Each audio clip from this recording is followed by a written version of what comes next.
सुदर्शन के इस राष्ट्रवादी मंच पर हम हमेशा ही राष्ट्रवादी विचारों के लोगों का समर्थन करते हैं।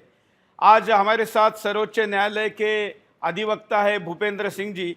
उन्होंने एक पुस्तक लिखी है स्वतंत्रता की ओर। नाम तो पुस्तक का आज़ादी की ओर है, लेकिन मैं आज़ादी नहीं कहता क्योंकि आज़ादी हमारा शब्द नहीं है। तो पुस्तक का नाम बदल दीजिए, स्वतंत्रता की ओर कर दीजिए। आइए, तो इसका विमोचन इन्होंने कहा था मेरे हाथों करना है, तो भाई लेखक भी तो चाहिए ना।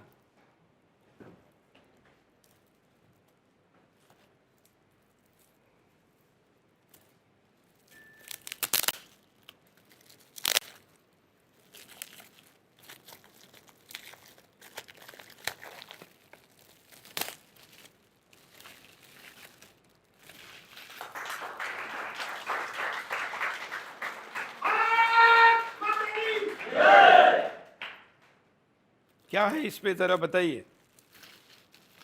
सर्वप्रथम मैं सुदर्शन चैनल को प्रणाम करता हूं, जो हमारे भगवान कृष्ण के चक्र की तरह से भारत देश के न्याय के लिए हमेशा खड़ा रहता है और अपने धर्म की रक्षा के लिए कार्य कर रहा है।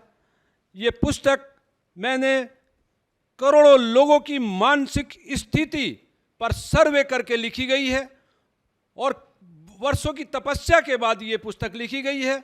जैसे कि 25 साल का मेरा वकालत का एक्सपीरियंस है, उन सब को लेते हुए आज मैं आपके सामने सुदर्शन चैनल के पर मैं ये खुलासा करने जा रहा हूं, अपनी रिसर्च पर जो आधारित है, मेरी अपनी रिसर्च पर आधारित है। महाभारत काल तक हमारा भारत संपूर्ण विश्व पर राज्य करता था।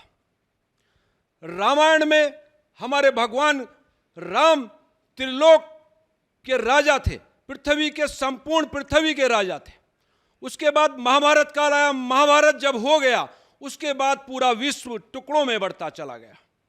पूरे विश्व, अमेरिका, इंग्लैंड, ये सब अलग होते चले गए, ये प्रदेश थे। ये मैं अपनी रिसर्च पर आधारित आपके सामने रख रहा हूं सुदर्शन चैनल पर, और ये सारी रिसर्च मेरे पास है। महाभारत के बाद जब हम टुकड़ों में बढ़ते चले गए, उसके बाद धर्म की हानि होती चली गई, और धर्म की हानि ऐसे हुई कि जो धर्म था उसका भी नाम परिवर्तन कर दिया गया। आज मजहब को धर्म बोला जाने लगा। आज धर्म भी हम कैसे बोलेंगे? आज रिलीजन जिसको क्रिश्चियन बोलते हैं उसको भी धर्म बोला जाने लगा है। तो बहुत अच्छा है। देखिए, सर्वप्रथम वही वाक्य, वही पेज मैंने खोला था जो ये बोल रहे हैं, क्योंकि धर्म तो एक ही है। कौन सा? हिंदू धर्म, सनातन हिंदू धर्म। बाकी तो रिलीजन और मजहब है। सर्वप्रथम रोम गुलाम हुआ। रोम ने इंग्लैंड को गुलाम बनाया, इंग्लैंड ने पूरी दुनिया को गुलाम बनाया। अर्थात इंग्लैंड भी गुलाम था जिसने हमें गुलाम बनाया। उससे कौन गुलाम बनवा रहा था वो आज भी खुलासा नहीं हुआ। तो ये वो पुस्तक लिखी गई है कि हम आज भी गुलाम है मानसिक स्थिति से। आज 1947 की बात करते हैं, हमें आज़ादी मिली। आज़ादी नहीं मिली। आज़ादी जब मिली जब हम फिजिकली आज़ाद हो गए, मानसिक रूप से गुलाम हो गए। तो मेरा कहना यह है कि मानसिक गुलामी सबसे बड़ी गुलामी होती है, क्योंकि हमें यह पता नहीं चल पाता हम गुलाम हैं। तो आज इंग्लैंड जो समझता है कि उसने हमें गुलाम बनाया था, ऐसा नहीं है। वो पहले गुलाम बनाया गया। आप खोलेंगे, पहली सदी में रोम आया, उसके बाद दूसरी तीसरी सदी में इंग्लैंड गुलाम हुआ। इंग्लैंड ने अमेरिका को गुलाम बनाया। 1836 तक ईसा मसीह के जन्मदिन पर बैंड था वहां पर। तो ये सारी चीजें आपको ये पुस्तक उस ओर ले जाती है कि आप सोचने पे, ताकि सोच सकें कि हम मानसिक गुलाम हैं, आज़ाद नहीं हैं।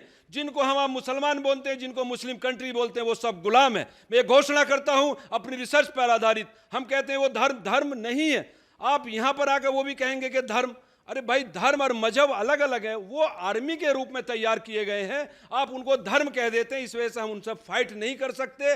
आपको फाइट करना होगा। अगर आप कर सकते तो पहले अपने धर्म को जानना होगा, मजहब को जानना होगा, नहीं तो आप हमेशा के लिए खत्म हो जाओगे। ये मैं आज बोल रहा हूँ यहाँ से, चैनल से।